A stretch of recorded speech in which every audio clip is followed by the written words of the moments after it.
अस्सलाम वालेकुम students, welcome to world of education. और आज हम वर्ल्ड ऑफ एजुकेशन की इस वीडियो के अंदर फिजिक्स 101 के लेक्चर नंबर 8 के वो डिस्कस करेंगे। और हमने प्रीवियस लेक्चर में बात ख़त्म की थी जी कि एनर्जी जो होती है वो एक जगह से या एक फॉर्म से दूसरी फॉर्म में ट्रांसफ़र होती है, और इसी तरह से इसको हम कंजर्वेशन ऑफ एनर्जी का नाम देते हैं। आज हम इसी को आगे कंटिन्यू करने जा रहे हैं। अब पहले हमने काइनेटिक एनर्जी के बारे में पढ़ा था। काइनेटिक एनर्जी का फार्मूला जो होता है वो 1/2 mv का स्क्वायर होता है। आज हम पोटेंशियल एनर्जी की बात करेंगे कि दो टाइप्स हैं एनर्जी की। इन दोनों टाइप्स को अच्छी तरीके से इसकी डेफिनेशन को याद रखिएगा। अब पोटेंशियल एनर्जी होती है ये स्टोर होती है कहाँ पर, energy of position possessed bye an object, यानी कि इसको हम जो है वो स्टोर करते हैं एनर्जी को position possessed bye an object, यानी कि ये एबिलिटी होती है या कैपेसिटी होती है टू डू वर्क, काम करने की। Like other form of energies potential energy can be converted into kinetic energy. अब देखिए ये बार बार आपको वही बात बता रहा है कि पोटेंशियल एनर्जी को आप काइनेटिक एनर्जी के अंदर कन्वर्ट कर सकते हैं। और काइनेटिक एनर्जी का फार्मूला आपने अपने माइंड में रखना है 1/2 mv का square. As I showed you earlier, वो कह रहा है कि मैं आपको बाद में बताऊंगा न्यूटन थर्ड लॉ के मुताबिक या न्यूटन के लॉ के मुताबिक हम इसको कन्वर्ट भी करेंगे। अब आपको दूसरा पॉइंट बता रहा है कि if you lift a stone of mass m from the ground up a distance x, you have to do work against gravity. कह रहे हैं कि आप क्या करते हैं, हम लिफ्ट करते हैं जी एक स्टोन को, तो आपको वर्क ग्रेविटी के अगेंस्ट काम करना पड़ेगा। यानी आप दोबारा बात हम प्रीवियस लेक्चर में करके आए हैं कि अगर आप ऑपोजिट टू द वर्क काम करें ना, यानी कि आप इस तरह से काम करें ऑपोजिट जा रहे हैं, तो ग्रेविटी आपको जो है वो डाउनवर्ड खींचती है, और आप जो है वो ग्रेविटी के ऑपोजिट काम करेंगे तो आपको क्या होगा, आपको थोड़ा सा काम करना पड़ेगा, आपको वर्क करना पड़ेगा। अब आपको कह रहा है the constant force is mg। अब यहाँ पर जो कांस्टेंट फोर्स होगी वो mg होगी। अब आप इसको mgx के बराबर रख देंगे। अब जब कंजर्वेशन ऑफ एनर्जी है, इसको करने के लिए वो कह रहा है कि आपने वर्क डन को, जो कि हम ये ऑपोजिट टू द ग्रेविटी कर रहे हैं। अब यहाँ पर एक क्वेश्चन आपसे कर रहा है कि कौन सी एनर्जी या कहाँ पर एनर्जी स्टोर होगी, तो इसका आंसर ये होगा कि it is stored and neither in the mass on the earth. आपकी एनर्जी कहीं पर भी स्टोर नहीं होगी। अब एनर्जी स्टोर ना होने की वजह ये है क्योंकि ये ग्रेविटी के ऑपोजिट काम हो रहा है। मैं अगर एक पत्थर को क्या करता हूँ, मैं एक पत्थर को इस तरह इस फॉर्म में ऊपर फेंक रहा हूँ, तो डेफिनेटली मेरा पत्थर ऊपर तो जाएगा, मेरी यहाँ पर फोर्स लगी, एनर्जी लगी, लेकिन अब डेफिनेटली यहाँ पर कोई कंजर्वेशन तो नहीं हुई ना, कोई एनर्जी चेंज तो नहीं हुई, क्योंकि यहाँ पर ग्रेविटी है। अब ग्रेविटी की वजह से वो नीचे आ जाएगी। तो यही आपका यहाँ पर क्वेश्चन आपसे किया जा रहा है। अब आपको एक और कह रहा है, उसी को आगे लेके चल रहा है।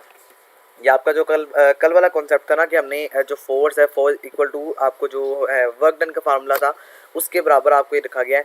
यहाँ से समझिए ये आपका बेसिक न्यूमेरिकल है। यहाँ से कि वो आपसे ये कह रहा है कि आपने करना ये है कि ये एक पर्सन है, और ये पर्सन क्या करता है, ये पर्सन जो है वो मूवमेंट कर रहा है बाय यूजिंग एनी व्हीकल। कोई भी आप व्हीकल इस्तेमाल कर सकते हैं। ये मैस 1 है जिसको हम m1 कह रहे हैं, और ये मैस 2 है। अब करना ये है कि जब आपका जो मैस है वो चूँकि मूव होगा, तो उसको आप क्या करेंगे, ये आप kf कह लें दूसरे मैस को, और kif कह रहे हैं इनिशियल मैस को, यानी काइनेटिक एनर्जी। अब फाइनल में से आपने क्या करना है, आपने माइनस करना है इनिशियल को। अब यहाँ पे देखिए सिंपल सा फार्मूला होगा 1/2 12 kg 1.5। अभी देखिए आपको इसने सारा कुछ इसी के अंदर गिवन किया हुआ है, इसके अंदर तमाम चीज़ें आपको जो है वो दी हुई हैं।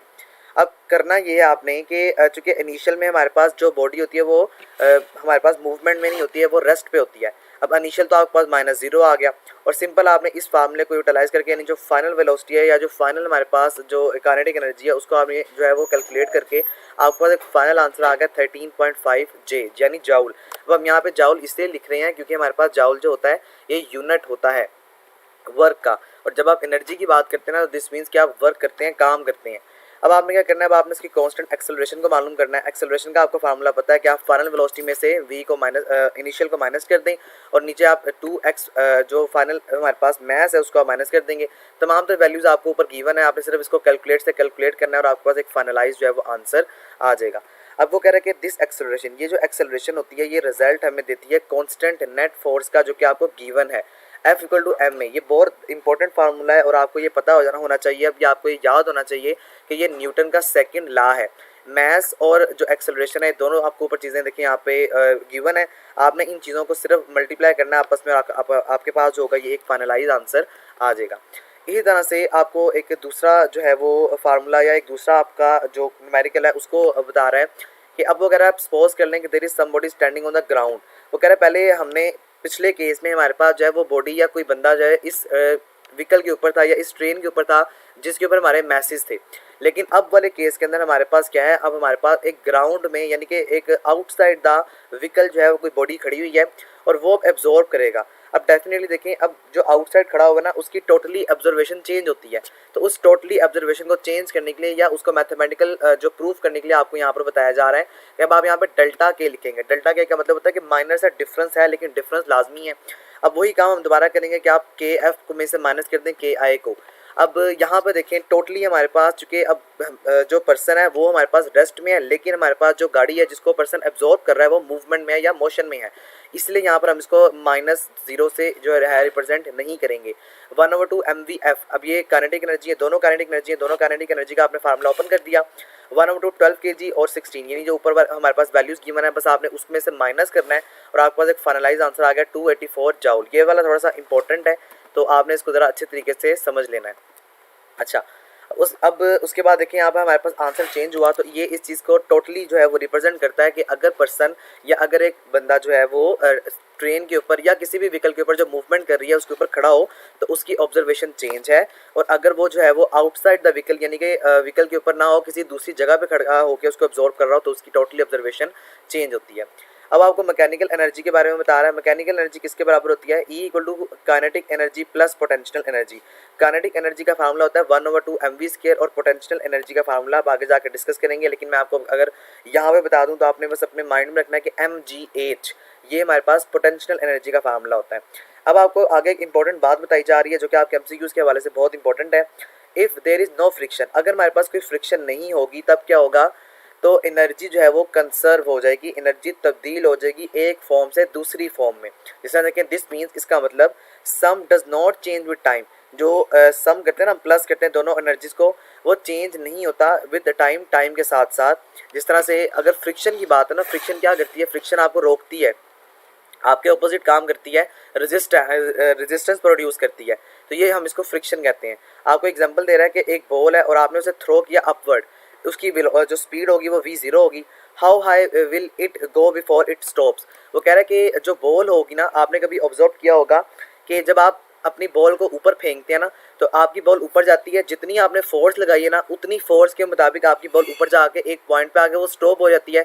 सिर्फ वो नैनो सेकंड के अंदर स्टॉप होती है, वो हम जो देखते हैं हम उसको ऑब्जर्व नहीं कर पाते हैं, लेकिन एक्चुअल में वो हमारे पास जो बॉल है वो स्टॉप होती है। थोड़ी देर के लिए स्टॉप होने के बाद अब ग्रेविटी उसको दोबारा अपनी तरफ स्ट्रेच कर लेती है तो वो बॉल नीचे की तरफ आ जाती है। तो इसका जवाब भी यही होगा कि जितनी आपने फोर्स लगाई होगी ना उतनी ही आपके पास बॉल ऊपर जाएगी, अपवर्ड डायरेक्शन में मूव करेगी। अब जब हमारी फोर्स खत्म हो गई, अब खत्म होने के बाद उसने सिर्फ नैनो सेकंड के लिए यानी 1 नैनो सेकंड के लिए उसने स्टॉप करना है। जो ग्रेविटी की फोर्स बहुत ज़्यादा है तो ग्रेविटी उसको अपनी तरफ फ़ौरन से अट्रैक्ट कर लेगी, तो इसको आप जो है वो इसका जवाब कंसीडर करेंगे। अब देखिए आपको मैथमेटिकल कह रहा है कि अब आपने क्या करना है, आपने इसको 1/2 mv² यानी आप काइनेटिक एनर्जी को बराबर रखेंगे पोटेंशियल एनर्जी के। ये वाला पोटेंशियल एनर्जी का फार्मूला है और ये वाला काइनेटिक एनर्जी का फार्मूला है।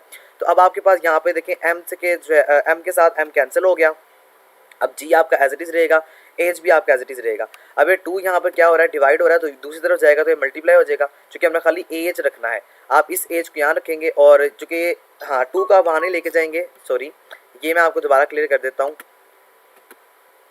ये आपके पास होगा 1/2, चूँकि m कैंसिल हो गया है तो यहाँ पे बचा खाली v0 का square equals two g h. अब ये आपने एज मालूम करना है, आपने हाइट मालूम करनी, तो चूँकि अब ये g इसके साथ मल्टीप्लाई है तो ये इसके साथ जाके डिवाइड हो जाएगा। जब ये डिवाइड होगा तो ये 2g बन जाएगा।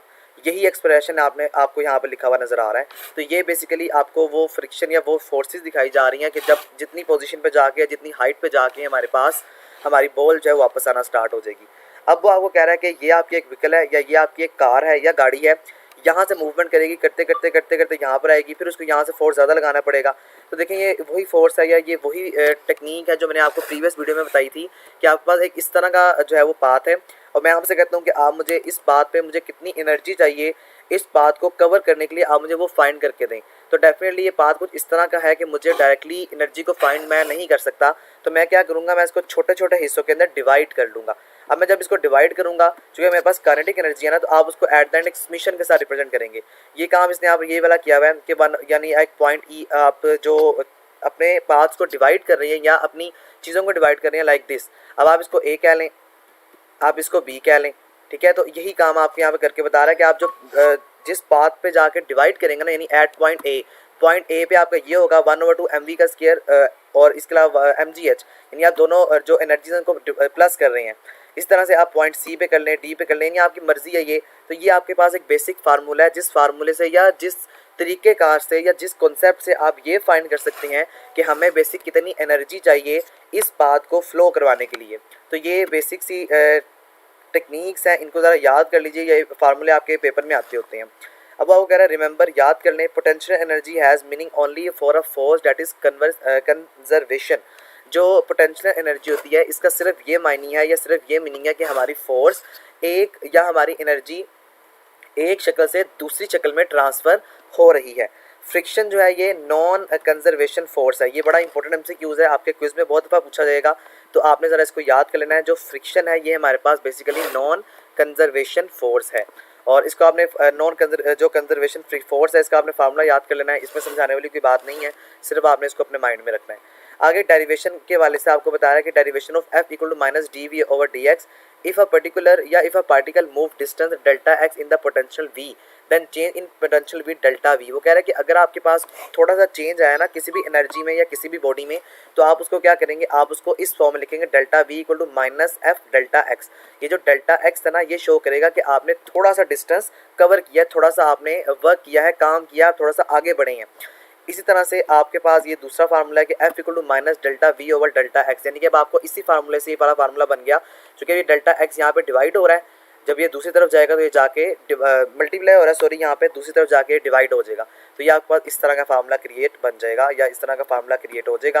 और अगर आप इसमें लिमिट्स अप्लाई करते हैं तो आपके पास एक फाइनलाइज आंसर आ जाएगा, वो ये होगा कि f equal to minus limit delta x approaches to zero delta v over delta x equal to minus delta v over delta x. तो ये आपके पास बेसिक फार्मूला है। इस फार्मूले का इस्तेमाल आप आगे जाके इंशाल्लाह नेक्स्ट सेमेस्टर में करेंगे।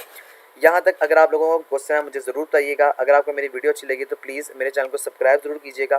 Thank you so much. अल्लाह हाफिज़।